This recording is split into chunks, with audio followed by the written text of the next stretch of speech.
جو انہوں نے نبی کی شان میں لکھے ہیں. یہاں تک کہ آپ نے بخاری شریف کے اندر اشعار میں کہا ہے کہ اگر کوئی اگر بارش کی کسی کو ضرورت ہو, کسی کی دعا قبول نہ ہوتی ہو, تو میرے بھتیجے محمد کے وسیلے سے اگر دعا مانگ دے تو اللہ بارش بھی فرما دے گا, اس کی دعا کو بھی قبول فرمائے گا. بہت محبت فرماتے تھے. لیکن جب آخری وقت ابو طالب کا ہوا, وہ مواحد تھے, ایک خدا کو ماننے والے, مگر جب نبی پیدا ہو گئے اس کے بعد کوئی مواحد نہیں رہ گیا. مواحد کا سسٹم ختم ہو گیا جب نبی پیدا ہو گئے. اب شریعت مصطفیٰ اور مصطفیٰ کو ماننا ضروری ہو گیا, واجب ہو گیا, فرض ہو گیا. رسول اللہ صلی اللہ تعالی علیہ وسلم کی شریعت پر ایمان لانا, ماننا. لیکن جب تک نبی پیدا نہیں ہوئے تب تک انسان سارے لوگ مواحد تھے. نبی کے آنے کے بعد کوئی مواحد نہیں رہ گیا. ابو طالب کا جب جاکنی کا عالم تھا, بستر مرگ پر لیٹے ہوئے تھے, اور اللہ کے نبی صلی اللہ تعالی علیہ وسلم بھی محبت فرماتے تھے اپنے چچا سے. میرے نبی جب گئے ابو طالب کے پاس, ان کو سمجھایا, ان کو بتایا خدا ایک ہے, میں اللہ کا نبی ہوں. لکھنے والوں نے لکھا کہ قریب تھا کہ ابو طالب میرے نبی کی بات کو مان لیتے, مگر وہیں پر ابو جہل جیسے کمینے بیٹھے ہوئے تھے. وہیں پر ابو جہل جیسے ایسے ناخندے بیٹھے ہوئے تھے, ایسے کمینے لوگ بیٹھے ہوئے تھے. انہوں نے کہہ دیا, ارے ابو طالب, کیا محمد کے کہنے پر اپنے باپ دادا کا دین چھوڑ دو گے؟ کیا تم محمد کی باتوں پر آ کر اپنے باپ دادا کا جو پرانا دین ہے وہ چھوڑ دو گے اس ڈر میں؟ اللہ کے نبی صلی اللہ تعالی علیہ وسلم نے بارہا سمجھانے کی کوشش کی, مگر ابو جہل کا ایک جملہ تھا, یہ جملہ اس نے ایسا بول دیا کہ ابو طالب کیا اپنے باپ دادا کا دین چھوڑ دو گے؟ ابو طالب نے کہا, نہیں, میں اپنے باپ دادا کے دین پر مر رہا ہوں. اس کا انتقال ہو گیا. اب مسلمانوں, ابو طالب تو دنیا سے چلے گئے. نبی پاک صلی اللہ تعالی علیہ وسلم سے محبت کرتے تھے, میرے نبی بھی محبت کرتے تھے, نبی کے چاچا تھے. مرنے کے بعد میرے سرکار خوش نہیں ہوئے, بلکہ یہی کہا کہ مر گیا بڈھا. اور کتابوں میں آیا ہے کہ جہنم میں سب سے اگر ہلکے درجے کا کسی پر عذاب ہوگا تو وہ ابو طالب پر ہوگا. جہنم کے اندر اگر سب سے کم کسی پر عذاب دیا جائے گا تو وہ ابو طالب پر دیا جائے گا, کیونکہ میرے نبی صلی اللہ تعالی علیہ وسلم سے وہ محبت کرتے تھے, میرے نبی اس سے محبت فرماتے تھے. اور میرے سرکار نے اپنا دست مبارک ان کی باڈی پر, ان کی جسم پر پھیرا تھا. ایک یہ بھی فضیلت ہے کہ سرکار نے اپنا دست مبارک آپ کے بدن پر پھیر دیا تھا, کہ اس آپ کا دست یعنی ہاتھ شریف ابو طالب کے بدن پر لگنے کی بنیاد پر جہنم میں سب سے ہلکے درجے کا عذاب ہوگا. اب سنو کہ ہلکے درجے کا جو عذاب ہوگا وہ کتنا ہوگا. کتابوں میں اعلیٰ حضرت نے لکھا ہے, ہلکے درجے کا جو عذاب ہوگا, ہلکے درجے والا عذاب جو ہوگا, ایسا ہوگا کہ آپ کے تلبوں کے نیچے آگ کے انگارے جلتے ہوں گے, اور کھپڑی کے اندر بھیجا جیسے ہانڈی میں چاول پھٹکتے ہیں ایسے بھیجا کھول رہا ہوگا. یہ جہنم کا سب سے ہلکے درجے کا عذاب ہے جو ابو طالب کا ہوگا. آپ کا دماغ بھیجے کے اندر, کھوپڑی کے اندر ایسا کھولتا ہوگا جیسے ہانڈی کے اندر چاول یا دال کھولتی یا پانی کھولتا ہے, ایسا بھیجا کھولتا ہوگا. یہ ہلکے درجے کا عذاب ہے. مسلمانوں, بڑے درجے کا عذاب جو ہوگا وہ کتنا ہارڈ ہوگا, اس کے بارے میں سوچ کے دیکھو کبھی. یہ تو ابو طالب تھے جو نبی سے محبت کرتے تھے. ہلکے درجے کا عذاب ان کا یہ عالم ہے, اور بڑے درجے کا عذاب کا عالم کیا ہوگا. کبھی کوئی کسی کے ذہن میں بات آئی؟ نہیں بات آئی. آج ہم لوگ دنیا کی رنگولیوں میں ڈوبے پڑے. آج ہم لوگ پتہ نہیں کون سی ایسی عبادت ہماری تمہاری ہے جس کے اوپر ہم سب کو گھمنڈ ہے. ہمارے پاس تمہارے پاس تو کوئی ایسی نیکیاں بھی نہیں ہے جس نیکیوں کی بنیاد پر ہم یہ سوچ لیں کہ ہم اس نیکی کی بنیاد پر جنتی ہو جائیں گے. کوئی نیکی نہیں ہے, کوئی نیکی ایسی نہیں ہے جو قابل قبول ہو. ایک اللہ والے ہیں منصور بن ذکی, نام سنا ہوگا. جب ان کا جاکنی کا عالم وقت قریب تھا, ان کا ایک نوجوان لڑکا تھا, اس نے اپنے بیٹے کو بلایا اور کہا, بیٹا جب میں مر جاؤں تو میرے قبر کے پاس یہ کلمات پڑھنا کھڑے ہو کر یہ تلقین کی تھی اس کے باپ نے، کہا میں مر جاؤں، مرنے کے بعد میری قبر پہ آ کر یہ زور بلند آواز سے پڑھنا تاکہ مجھے حساب و کتاب دینے میں آسانی ہو جائے، تخفیف میرے لیے کچھ ہو جائے۔ جب آپ کا انتقال ہوا، دنیا سے آپ گئے، حالانکہ اس کے بیٹے نے کہا، ان کے بیٹے نے کہا، لوگوں نے کہا کہ آپ نے تو 80 سال عمر گزاری اور 80 سال ایک وقت کی بھی نماز آپ کی قضا نہیں ہوئی، ایک وقت کی نماز بھی قضا نہیں ہوئی، میں نے کوئی بھی کام آپ کا شریعت مصطفیٰ کے خلاف نہیں پایا، آپ کیوں رو رہے ہیں، کیوں ڈر رہے ہیں؟ ایک اللہ والا ہے منصور بن زکی، جب جاکنی کا عالم اس وقت رو رہے تھے، لوگوں نے کہا آپ تو بڑے نیک متقی پرہیزگار اللہ والے، آپ کیوں روتے ہیں؟ تو انہوں نے کہا، روتے ہوئے کہا، کوئی گارنٹی نہیں ہے میری اس عبادت کی اللہ کی بارگاہ میں قبولی ہو جائے۔ ایک اللہ والا جس نے خلوص دلی کے ساتھ، خشوع خضوع کے ساتھ عبادت کی اور اس کو بھی اس پر بھروسہ نہیں کیا عبادت میری اللہ کی بارگاہ میں قبول ہے کہ نہیں، یہ کوئی گارنٹی نہیں اس کو۔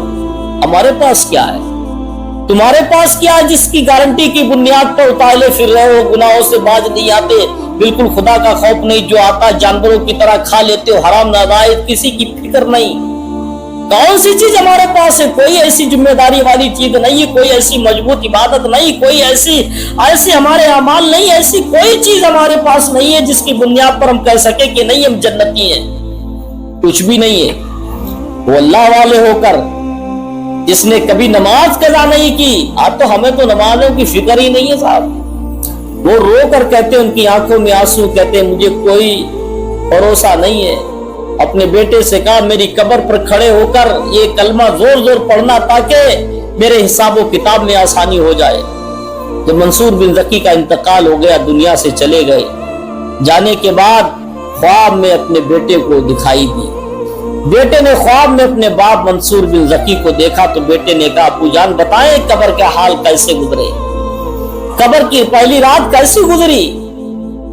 تو منصور بن زکی نے اپنے بیٹے سے خواب میں کہا بیٹا بہت مشکل گھڑی ہے، قبر کا حال بڑا سخت، بڑی مشکل گھڑی، میں تو بہت مشکل میں پڑ گیا تھا۔ بیٹے نے کہا ابو کون سی مشکل، آپ کے پاس نمازیں تھیں؟ تو انہوں نے کہا نہیں، فیل ہو گئی نمازیں میری، ساری عبادت کو اللہ نے فیل کر دیا۔ میں نے کہا جب میں قبر میں پہنچا تو مجھے آواز ملی کیا لے کر آئے ہو منصور بن زکی؟ میں نے کہا مولا میں عبادت لے کر آیا ہوں، 80 سال کی عبادت لے کر آیا۔ آواز آئی منصور ایک بھی نماز تیری قبول نہیں، ایک وقت کی بھی نماز تیری قبول نہیں۔ منصور بن زکی کہتے جب آواز آئی کہ ایک وقت کی نماز قبول نہیں، کہتے میں ڈر گیا، اب تو میرا ٹھکانہ جہنم ہے۔ بولے مولا 80 سال میں نے تیری عبادت کی، اس کے بعد میں نے کبھی حرام لقمہ نہیں کہا۔ بولے یہ بھی فیل۔ بولے میں نے کوئی گناہ نہیں کیا، وہ بھی یہ بھی فیل، کوئی عبادت تیری قابل قبول نہیں۔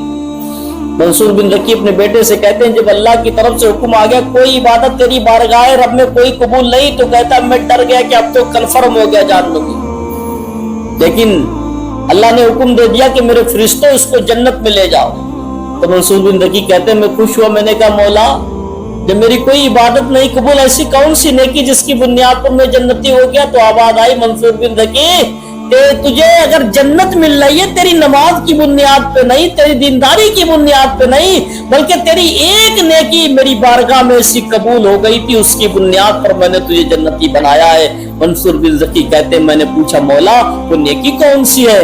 غیب سے آواز آئی اے منصور بن زکی تیری وہ نیکی ہے کہ ایک مرتبہ تو مسجد میں نماز کے لیے جا رہا تھا، راستے میں ایک روڑا، ایک کنکر، ایک خاردار چیز پڑی تھی، تو نے سوچا تھا یہ لوگوں کے پیروں میں چپ جائے گی، تو نے اٹھا کر سائڈ سے رکھ دیا تھا۔ یہ تیری ادا مجھے اتنی پسند آ گئی، میں نے اس ادا کی بنیاد پر تجھے جنتی بنا دیا۔